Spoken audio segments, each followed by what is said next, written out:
മുസ്ലിം പണ്ഡിതരോട് നിരന്തരം സംവാദങ്ങൾ നടത്തിക്കൊണ്ടിരുന്ന ഒരു ക്രിസ്ത്യൻ അപ്പോളജിസ്റ്റ് ആയിരുന്നു പാസ്റ്റർ പ്രവീൺ പഗഡാല. അദ്ദേഹം മുസ്ലിം പണ്ഡിതരുടെ നാവടപ്പിക്കുന്ന തരത്തിലുള്ള വാദങ്ങൾ ഉയർത്തിക്കൊണ്ട് ക്രൈസ്തവ വിശ്വാസത്തിന്റെ നിസ്തുലത തെളിയിക്കുകയും അവരുടെ ആരോപണങ്ങൾക്ക് മറുപടി പറയുകയും ചെയ്തിരുന്നു. ഈ സംവാദങ്ങൾ മുസ്ലിം തീവ്രവാദ സംഘടനകൾക്ക് പ്രവീണിനോട് പകയുണ്ടാകുവാൻ, അവരുടെ കണ്ണിലെ കരടായി പ്രവീൺ മാറുവാൻ കാരണമായി എന്നാണ് അദ്ദേഹത്തിന്റെ സുഹൃത്തുക്കളും സഹപ്രവർത്തകരും പറയുന്നത്. പാസ്റ്റർ പ്രവീൺ പഗഡാലയ്ക്ക് യാത്രാമൊഴി.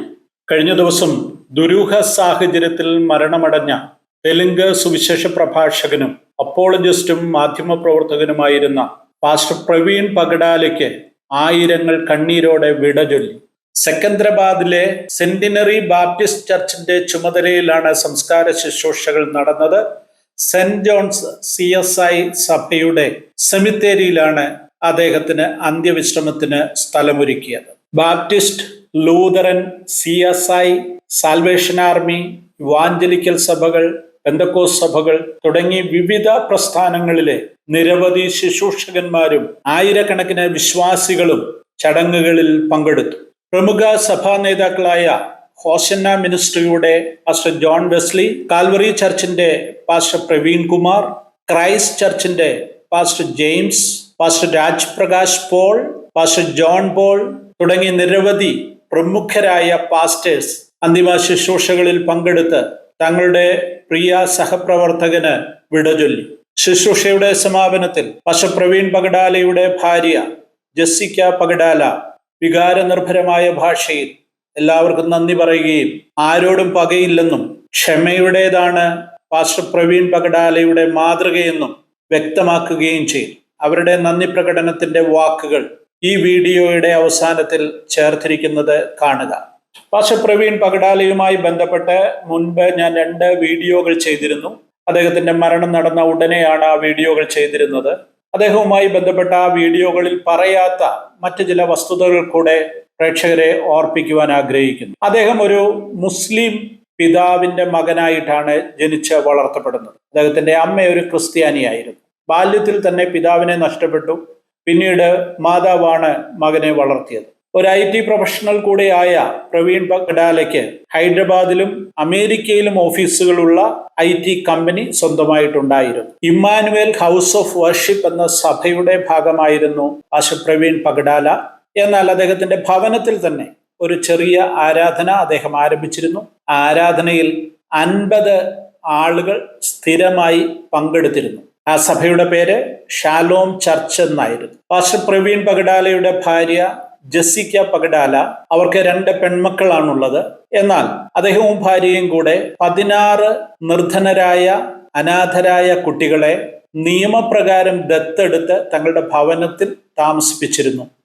അവരെയും മക്കളായി വളർത്തിയിരുന്നു. തിങ്കളാഴ്ച രാത്രിയാണ് തെലുങ്ക് വിശ്വാസ സമൂഹത്തെ ദുഃഖത്തിലാഴ്ത്തിക്കൊണ്ട് പ്രവീൺ പഗഡാലയുടെ മരണം സംഭവിക്കുന്നത്. കൊവൂർ പട്ടണത്തിൽ ഒരു സുവിശേഷ യോഗത്തിൽ പങ്കെടുത്ത ശേഷം തന്റെ ബുള്ളറ്റ് മോട്ടോർ ബൈക്കിൽ രാജമുണ്ട്രിയിലേക്ക് യാത്ര ചെയ്യുന്നതിനിടയിലാണ് അദ്ദേഹത്തിന് അപകടമുണ്ടാകുന്നത്. ഹൈവേയിൽ നിന്ന് അല്പം മാറി തന്റെ ബുള്ളറ്റ് മോട്ടോർ ബൈക്കും അദ്ദേഹത്തിന്റെ മൃതദേഹവും ഒന്നിച്ച് കണ്ടെത്തുകയായിരുന്നു. ഒരു അപകടം നടന്നതിന്റെ പ്രത്യക്ഷമായ തെളിവുകളൊന്നുമില്ലാത്തത് ഈ സംഭവത്തിൽ ദുരൂഹത ആരോപിക്കുവാൻ കാരണമായി തീർന്നു. മാത്രവുമല്ല, 2 ആഴ്ചയ്ക്ക് മുമ്പ് തനിക്ക് വധഭീഷണി ഉണ്ടെന്ന് പാസ്റ്റർ പ്രവീൺ പഗഡാല തന്നെ തന്റെ സോഷ്യൽ മീഡിയ അക്കൗണ്ടിലൂടെ വെളിപ്പെടുത്തിയിരുന്നു. ഇതും അദ്ദേഹത്തിന്റെ മരണം കേവലം ഒരു അപകടം മാത്രമല്ല, ഇതൊരു കൊലപാതകമാണ് എന്ന ധാരണയിലേക്ക് എത്തിപ്പെടുവാൻ ജനങ്ങൾക്കും മാധ്യമങ്ങൾക്കും കാരണമാക്കി. എന്നാൽ ഇത് സംബന്ധിച്ച കൃത്യമായ തെളിവുകളോ അന്വേഷണങ്ങളോ ഒന്നും നടന്നിട്ടില്ല. പോലീസ് അന്വേഷണങ്ങൾ ആരംഭിക്കുന്നതേ ഉള്ളൂ.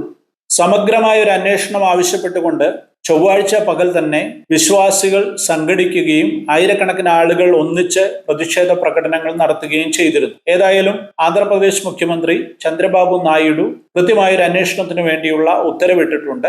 പ്രത്യേകിച്ച് IT ഫീൽഡിൽ വർക്ക് ചെയ്തിരുന്ന ഒരാളെന്നുള്ള നിലയിൽ IT മന്ത്രാലയവും ഈ കേസിൽ പ്രത്യേക ശ്രദ്ധയോടുകൂടെ അന്വേഷണം ആവശ്യപ്പെട്ടിട്ടുണ്ട്. മുസ്ലിം പണ്ഡിതരോട് നിരന്തരം സംവാദങ്ങൾ നടത്തിക്കൊണ്ടിരുന്ന ഒരു ക്രിസ്ത്യൻ അപ്പോളജിസ്റ്റ് ആയിരുന്നു പാസ്റ്റർ പ്രവീൺ പഗഡാല.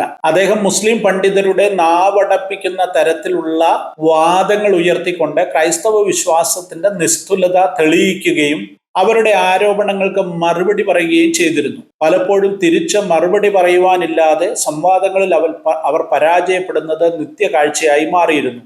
ഈ സംവാദങ്ങൾ മുസ്ലിം തീവ്രവാദ സംഘടനകൾക്ക് പ്രവീണിനോട് പകയുണ്ടാകുവാൻ, അവരുടെ കണ്ണിലെ കരടായി പ്രവീൺ മാറുവാൻ കാരണമായി എന്നാണ് അദ്ദേഹത്തിന്റെ സുഹൃത്തുക്കളും സഹപ്രവർത്തകരും പറയുന്നത്.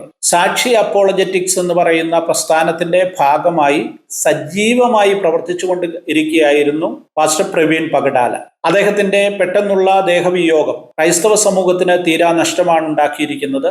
അദ്ദേഹം പ്രവർത്തിച്ചു വന്നിരുന്ന മേഖലകളിൽ അദ്ദേഹത്തിന് തുല്യനായി മറ്റൊരാളെ കണ്ടെത്തുക എന്ന് പറയുന്നത് അസാധ്യമായ കാര്യമാണ്. എന്തായിരുന്നാലും ഇത്തരം ദുരന്തങ്ങൾ എന്തുകൊണ്ട് സംഭവിക്കുന്നു എന്ന് നമുക്കറിയത്തില്ല. ദൈവത്തിന്റെ പദ്ധതി എന്താണെന്ന് നമുക്കറിയത്തില്ല. ഒരു കാര്യം പ്രധാനമാണ്, ദൈവം അദ്ദേഹത്തിന് നൽകിയ ശുശ്രൂഷ കാലഘട്ടം അവസാനിച്ചു. അദ്ദേഹം തന്റെ ശുശ്രൂഷ പൂർത്തിയാക്കി.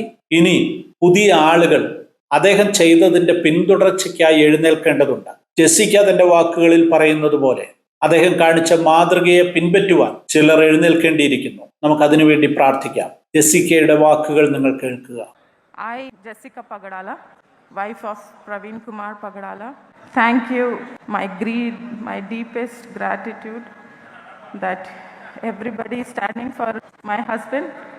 I praise God for making him what he is or was. I'm very proud of the ministry he did, and now me, my family, and everybody here has to continue the ministry what he has shown us. And also, as our God Jesus Christ teaches us to be in peace and harmony, we have to show through our lives also. We are not here to take revenge. We are here to preach, teach his kingdom. I request everybody who followed him to be like Praveen.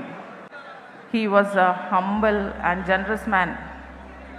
He was not a person who takes revenge. He forgives everybody.